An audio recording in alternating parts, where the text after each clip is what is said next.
ಸ್ನೇಹಿತರೆ, ಸ್ಯಾಂಡಲ್ವುಡ್ನ ಚಿರ ಯುವಕ ಶಿವರಾಜ್ ಕುಮಾರ್ ಅವರ ಹುಟ್ಟುಹಬ್ಬ ಅಂದ್ರೆ ಅವರ ಅಭಿಮಾನಿಗಳಿಗೆ ದೊಡ್ಡ ಹಬ್ಬ.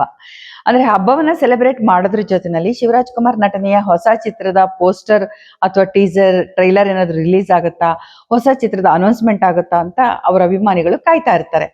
ಹಾಗಿರುವಾಗ ಈ ಬಾರಿ ಕೂಡ ಅವರ ಹುಟ್ಟುಹಬ್ಬದ ದಿನ ಹೊಸ ಸಿನಿಮಾಗಳ ಪ್ರಕಟ ಆಯ್ತು, ಮತ್ತೆ ಟೀಸರ್ ರಿಲೀಸ್ ಆಯ್ತು. ಇದೆಲ್ಲದರ ಜೊತೆನಲ್ಲಿ ಅವ್ರ ವಿಶೇಷವಾದಂತ ಒಂದು ಡಾಕ್ಯುಮೆಂಟರಿ ಫಿಲಂ ಬಗ್ಗೆ ಕೂಡ ಮಾಹಿತಿ ಹೊರಗೆ ಬಂತು. ಅದೇನು ಅನ್ನೋದನ್ನ ಇವತ್ತಿನ ವಿಡಿಯೋದಲ್ಲಿ ನಾನು ಎಲ್ಲ ಮಾಹಿತಿಯನ್ನ ನಿಮ್ಗೆ ಕೊಡ್ತೀನಿ. ನಿಮ್ಗೆ ನನ್ನ ವಿಡಿಯೋಗಳು ಇಷ್ಟ ಆದ್ರೆ ಸಬ್ಸ್ಕ್ರೈಬ್ ಮಾಡಿ, ಶೇರ್ ಮಾಡಿ, ಹಾಗೆ ನೋಟಿಫಿಕೇಶನ್ ಬಟನ್ ಒತ್ತೋದು ಮಾತ್ರ ಮರಿಬೇಡಿ. ನೀವು ನೋಡ್ತಾ ಇದ್ದೀರಾ ವಾಯ್ಸ್ ಆಫ್ ಪದ್ಮ.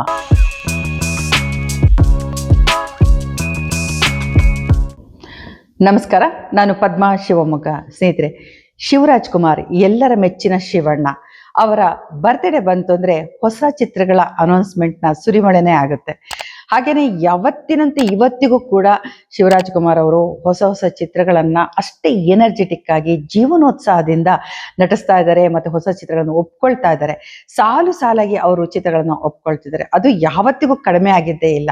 ಮತ್ತೆ ತುಂಬಾ ವಿಶೇಷ ಏನಂದ್ರೆ, ಯಾವ ಸ್ಟಾರ್ ನಟರು ಕೂಡ ಈ ರೀತಿಯ ವಿಭಿನ್ನವಾದಂತ ಪಾತ್ರಗಳಲ್ಲಿ ಮಾಡಿಲ್ಲ. ಶಿವರಾಜ್ ಕುಮಾರ್ ಅವರು ಹೊಸ ಹೊಸ ಪಾತ್ರಗಳನ್ನ ಹುಡ್ಕೊಂಡು ಹೋಗ್ತಿದ್ದಾರೆ, ಹೊಸ ಕತೆಗಳನ್ನ ಆರಿಸ್ಕೊಳ್ತಿದ್ದಾರೆ. ಜೊತೆನಲ್ಲಿ ಯಾರೇ ಹೊಸ ನಿರ್ದೇಶಕರು ಬಂದು ಕೇಳಿದ್ರು ಕೂಡ ಕತೆ ಇಷ್ಟ ಆಯ್ತು, ಪಾತ್ರ ಇಷ್ಟ ಆಯ್ತು ಅಂದ್ರೆ ಓಕೆ ರೈಟ್ ಅಂತ ಹೇಳ್ತಾರೆ. ಹೀಗೆ ಇರುವಂತ ಶಿವರಾಜ್ ಕುಮಾರ್ ಅವರು ಈಗಾಗಲೇ ಅವರು 666 ಆಪರೇಷನ್ ಡ್ರೀಮ್ ಥಿಯೇಟರ್ ನಲ್ಲಿ ಧನಂಜಯ್ ಅವ್ರ ಜೊತೆ ನಟಿಸ್ತಿರೋದು ನಿಮ್ಗೆಲ್ಲರಿಗೂ ಗೊತ್ತಿದೆ. ಅದೊಂದು ಡಿಟೆಕ್ಟಿವ್ ಸ್ಟೋರಿ, ಒಂದು ಬಾಂಡ್ ಸಿನಿಮಾ ತರ ಇರುತ್ತೆ ಆ ಸಿನಿಮಾ, ಒಂದು ಪಿರಿಯಾಡಿಕಲ್ ಸಿನಿಮಾ.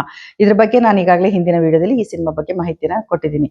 ಮತ್ತೆ ಇನ್ನೊಂದು ಸಿನಿಮಾ ಅವ್ರು ಮಾಡ್ತಿರೋದು ಪವನ್ ಒಡೆಯರ್ ನಿರ್ದೇಶನದ ಬೇಲ್ ಅಂತ ಚಿತ್ರ. ಈ ಚಿತ್ರದಲ್ಲಿ ಅವರು ಪೊಲೀಸ್ ಅಧಿಕಾರಿಯ ಪಾತ್ರದಲ್ಲಿ ಕಾಣಿಸ್ಕೊಂಡ್ರೆ, ಒಬ್ಬ ರಿಟೈರ್ಡ್ ಆರ್ಮಿ ಆಫೀಸರ್ ಆಗಿ ಅವ್ರು ಕಾಣಿಸ್ಕೊಳ್ತಿದ್ದಾರೆ ಅಂತ ನನಗನ್ನಿಸ್ತಾ ಇದೆ. ಆದ್ರೆ ಒಬ್ಬ ಆಫೀಸರ್ ಪಾತ್ರ, ಪೊಲೀಸ್ ಆಫೀಸರ್, ಆರ್ಮಿ ಆಫೀಸರ್ ಪಾತ್ರದಲ್ಲಿ ಅನ್ನೋದಂತೂ ಸ್ಪಷ್ಟ. ಅದರ ಒಂದು ಪೇಂಟಿಂಗ್ ಅನ್ನ ಪವನ್ ಒಡೆಯರ್ ಅವರು ಈ ಬಾರಿ ಹುಟ್ಟುಹಬ್ಬದ ದಿನ ಶಿವರಾಜ್ ಕುಮಾರ್ ಅವರಿಗೆ ಕೊಡುಗೆಯಾಗಿ ನೀಡಿದ್ರು. ಹಾಗೇನೆ ಈ ಚಿತ್ರದ ಜೊತೆನಲ್ಲಿ ಅವರು ಇನ್ನೊಂದು ಹೊಸ ಚಿತ್ರದಲ್ಲಿ ಈಗ ಅನೌನ್ಸ್ ಮಾಡಿರೋದು, ನಟಿಸ್ತಿರೋದು ಗೊತ್ತಾಗಿದೆ. ಏನಂದ್ರೆ ಅದು ಶ್ರೀನಿ ನಿರ್ದೇಶನದ ಚಿತ್ರ.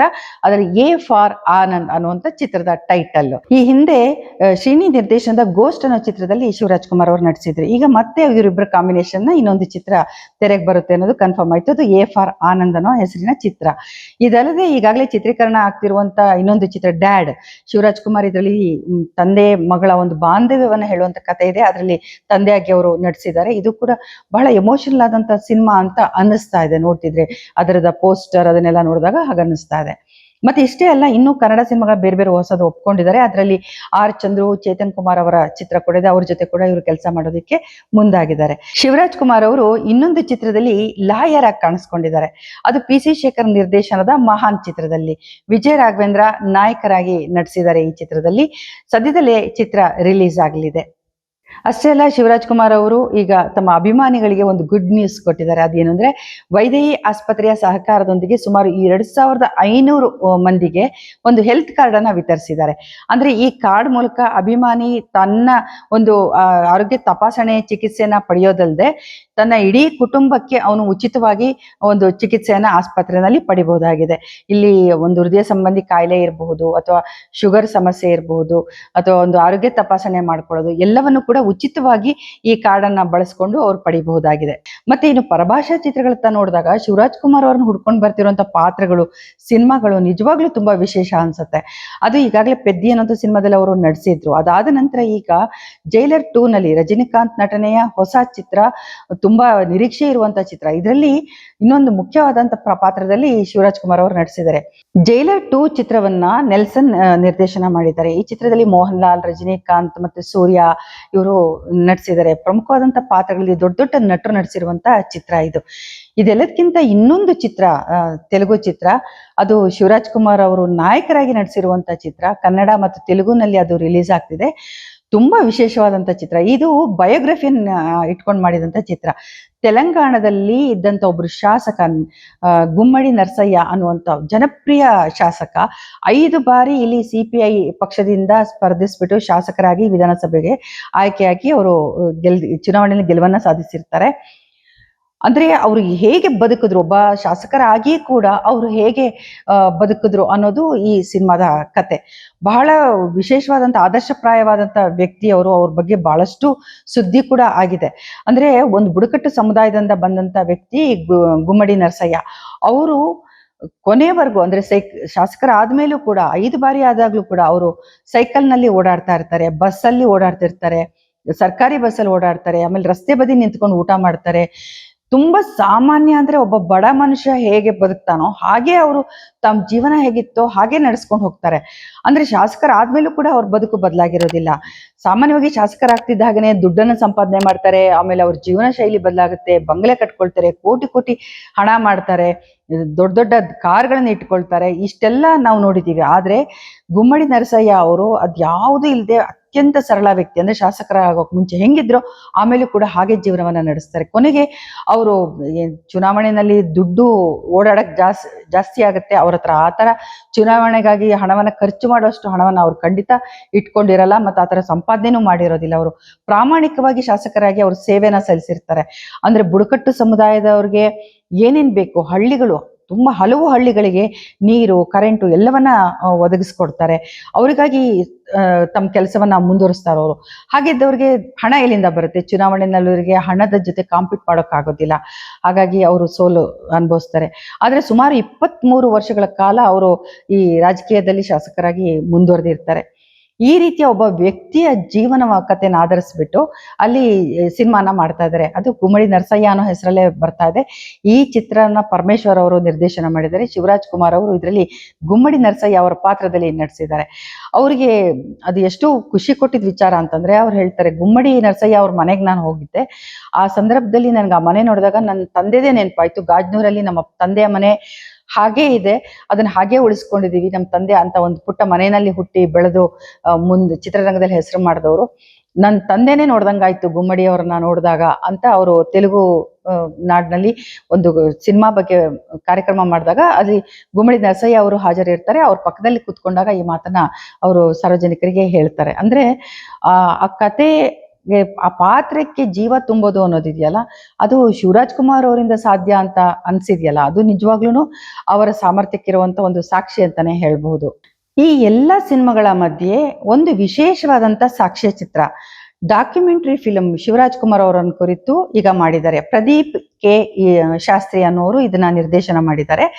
ಅಂದ್ರೆ ಶಿವರಾಜ್ ಕುಮಾರ್ ಅವ್ರಿಗೆ ಒಂದು ಜೀವನದಲ್ಲಿ ಬಂದಂತ ಒಂದು ದೊಡ್ಡ ಸಂಕಷ್ಟ ಇತ್ತಲ್ಲ, ಆ ಒಂದು ಸ್ಟ್ರಗಲ್ ಅವ್ರು ಹೇಗ್ ಮಾಡಿದ್ರು ಅಂದ್ರೆ, ಅವರ ಆರೋಗ್ಯ ಹಾಳಾಯ್ತು, ಬ್ಲಾಡರ್ ಕ್ಯಾನ್ಸರ್ ಆಗಿತ್ತು ಅನ್ನೋದು ಎಲ್ರಿಗೂ ಗೊತ್ತಿದೆ. ಬೆಂಗಳೂರಲ್ಲಿ ಚಿಕಿತ್ಸೆ ತಗೊಳ್ತಾರೆ, ಇಲ್ಲಿ ಆಪರೇಷನ್ ಆಗುತ್ತೆ, ಕೀಮೋಥೆರಪಿ ಆಗುತ್ತೆ. ಇದ್ರ ಮಧ್ಯೆ ಅವರು ಚಿಕಿತ್ಸೆ ತಗೊಳ್ಳುವಾಗ್ಲೇನೆ ಅರ್ಜುನ್ ಜನ್ಯ ನಿರ್ದೇಶನದ 45 ಅನ್ನುವಂಥ ಸಿನಿಮಾದಲ್ಲಿ ಆಕ್ಟ್ ಮಾಡ್ತಾರೆ. ಅಂದ್ರೆ ಆಕ್ಷನ್ ದೃಶ್ಯಗಳಲ್ಲಿ ಆಕ್ಟ್ ಮಾಡ್ತಾರೆ.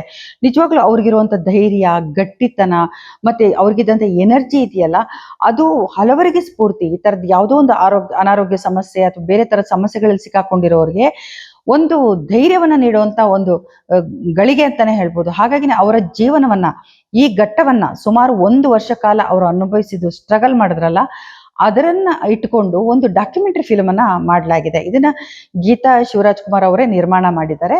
ಅದರ ಟೀಸರ್ ಕೂಡ ರಿಲೀಸ್ ಆಯ್ತು.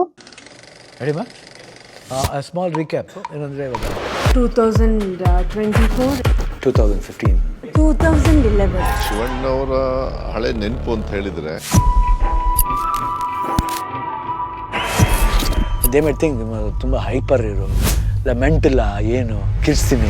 ಇವತ್ತಿಗೆ ನಾನು ಈ ಆಂಗಲ್ ಅಲ್ಲಿ ಇಟ್ಕೊಂಡು ಹೇಳಬೇಕು ಅಂದ್ರೆ ನಮ್ಮ ಅಣ್ಣನ್ನ ನಾವು ಜಾಸ್ತಿ ನೋಡಿರೋದು very very active, energy, positive person, ಅದೇ ಜೋಶು, ಶಾರ್ಟ್ ಟೆಂಪರ್ಡ್ ಇವರು. Is the real hero 100%. he's my dad, so he's a typical dad at home. Such a bad tumor.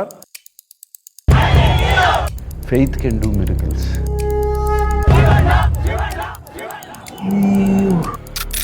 ಹೆಂಗೆ ರಿಯಾಕ್ಟ್ ಮಾಡಕ್ಕೆ ಸಾಧ್ಯ ಆ ಥರದ್ದು? This is a very complex major surgery. ಹೇಳ್ತಾ ಇದ್ರೆ ದಪ್ಪ ಅನ್ಸುತ್ತೆ ನನಗೆ. ಹಂಗೇನೆ ಸಿನಿಮ್ಯಾಟಿಕ್ ಆಗಿ ಹೇಳ್ಬೇಕಂದ್ರೆ ಗೊತ್ತಿಲ್ಲ ಸರ್. ಇದು ಕಿತ್ತಾಕ್ತೀವಿ, ಬಿಸಾಕ್ತೀವಿ, ಇನ್ನೊಂದು ತಗೊಂಬರ್ತೀವಿ, ಇದು ಆ್ಯಡ್ ಮಾಡ್ತೀವಿ, ಇನ್ನೊಂದು ನಿಮ್ಮದೇ ಎತ್ಕೊಂಡ್ಬಂದು ಅಲ್ಲಿ ಮಾಡಿ ಹೊಡಿತೀವಿ, ಒದ್ಬಿಟ್ಟು ಇದಾಗ್ತೀವಿ, ಇಲ್ಲಿಂದ ಇದು ಕರೆಕ್ಟ್ ಮಾಡ್ತೀವಿ, ಇದರಿಂದ ಇದು ಕರೆಕ್ಟ್ ಮಾಡ್ತೀವಿ, ಇದು ಮಾಡಿ ಕರೆಕ್ಟ್ ಮಾಡ್ಕೊಂಡು ರಕ್ತ ಒಯ್ದು ಬಿಡ್ತೀವಿ, ಒದ್ಬಿಟ್ಟ ತಕ್ಷಣ it was like this.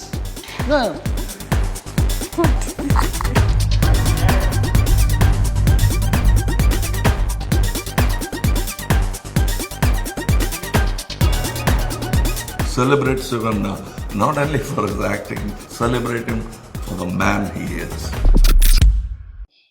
Survivor ಅನ್ನೋ ಹೆಸರಿನ ಈ ಸಾಕ್ಷ್ಯ ಚಿತ್ರ ಅದನ್ನ ಈಗ ಆಗಸ್ಟ್ ನಲ್ಲಿ ರಿಲೀಸ್ ಮಾಡಬೇಕು ಅಂತ ಇದ್ದಾರೆ. ಹಾಗಾಗಿ ಇದರ ವಿಚಾರಗಳನ್ನ ನೋಡಿದಾಗ ನಿಜವಾಗ್ಲೂ ಶಿವರಾಜ್ ಕುಮಾರ್ ಅವರ ಒಂದು ಧೈರ್ಯ ಇದೆಯಲ್ಲ, ಅವರ ಎನರ್ಜಿ ಇದೆಯಲ್ಲ, ಅದು ಹಲವರಿಗೆ ಸ್ಫೂರ್ತಿ ಆಗುತ್ತೆ. ಈ ಫಿಲಮ್ ಹಲವರಿಗೆ ಧೈರ್ಯವನ್ನ ನೀಡುತ್ತೆ ಅನ್ನೋದ್ರಲ್ಲಿ ಯಾವುದೇ ಸಂಶಯ ಇಲ್ಲ. ಈ ಡಾಕ್ಯುಮೆಂಟರಿಗೆ survivor a story of his rebirth ಅಂದ್ರೆ ಹುಟ್ಟು ಹಬ್ಬದ ದಿನ ಮರುಹುಟ್ಟಿನ ಕತೆ ಅನ್ನುವಂತ ಒಂದು ಟೈಟಲ್ ಅನ್ನ ನೀಡಲಾಗಿದೆ. ಇದು ಎಷ್ಟು ಇಂಟ್ರೆಸ್ಟಿಂಗ್ ಆಗಿರುತ್ತೆ ಅನ್ನೋದನ್ನ ನೀವು ಈಗಾಗಲೇ ಊಹೆ ಮಾಡ್ಬೋದು. ಇದಲ್ಲದೆ ಇನ್ನೊಂದು ಸಿನಿಮಾ ಕೂಡ ಈಗ ಪ್ರಕಟಿಸಿದ್ದಾರೆ, ಅದು ವೆಲ್ಕಮ್ ಟು ವೈಲ್ಡ್ ಲೈಫ್ ಅನ್ನುವಂತ ಟೈಟಲ್ ನ cinema. KVK production, Karthik Raju ನಿರ್ದೇಶನದ ಚಿತ್ರ ಇದು. ಇದ್ರ ಬಗ್ಗೆ ಒಂದು ಪೋಸ್ಟರ್ ರಿಲೀಸ್ ಮಾಡಿದ್ದಾರೆ ಅಷ್ಟೇ, ಬೇರೆ ಏನು ಮಾಹಿತಿ ನೀಡಿಲ್ಲ. ಮುಂದಿನ ದಿನಗಳಲ್ಲಿ ನಾವು ಇದ್ರ ಬಗ್ಗೆ ನಿರೀಕ್ಷೆ ಮಾಡಬೇಕು. ಏನೇ ಇರಲಿ, ಶಿವರಾಜ್ ಕುಮಾರ್ ಅವರ ಎನರ್ಜಿ ಮತ್ತು ಅವ್ರಿಗಿರುವಂತ ಜೀವನೋತ್ಸಾಹ ಇದೆಯಲ್ಲ, ಅದು ಎಂದೆಂದಿಗೂ ಚಿರಾಯು ಅಂತಾನೆ ಅನ್ಸತ್ತೆ. ಅವರು ಇನ್ನಷ್ಟು ಹೊಸ ಹೊಸ ಪಾತ್ರಗಳನ್ನ, ಹೊಸ ಕಥೆಗಳನ್ನ ಆಯ್ಕೆ ಮಾಡಿಕೊಂಡು ನಟಿಸ್ತಾ ಇರಲಿ, ಹೀಗೆ ಇರಲಿ ಎನರ್ಜೆಟಿಕ್ ಆಗಿ. ಕನ್ನಡಿಗರೆಲ್ಲರಿಗೆ ಒಂದು ಸ್ಫೂರ್ತಿಯನ್ನ ನೀಡಲಿ ಅಂತ ನಾವು ಹಾರೈಸ್ತೀವಿ. ಎಲ್ರಿಗೂ ಒಳ್ಳೇದಾಗ್ಲಿ. ನೀವು ನೋಡ್ತಾ ಇದ್ದೀರಾ ವಾಯ್ಸ್ ಆಫ್ ಪದ್ಮ. ಸ್ನೇಹಿತರೆ, ನಿಮ್ಗೆ ನನ್ನ ವಿಡಿಯೋಗಳು ಇಷ್ಟ ಆದ್ರೆ ಸಬ್ಸ್ಕ್ರೈಬ್ ಮಾಡಿ, ಶೇರ್ ಮಾಡಿ, ಹಾಗೆ ನೋಟಿಫಿಕೇಶನ್ ಬಟನ್ ಒತ್ತೋದು ಮಾತ್ರ ಮರಿಬೇಡಿ. ನಿಮ್ಗೆಲ್ರಿಗೂ ಒಳ್ಳೇದಾಗ್ಲಿ. ನಮಸ್ಕಾರ.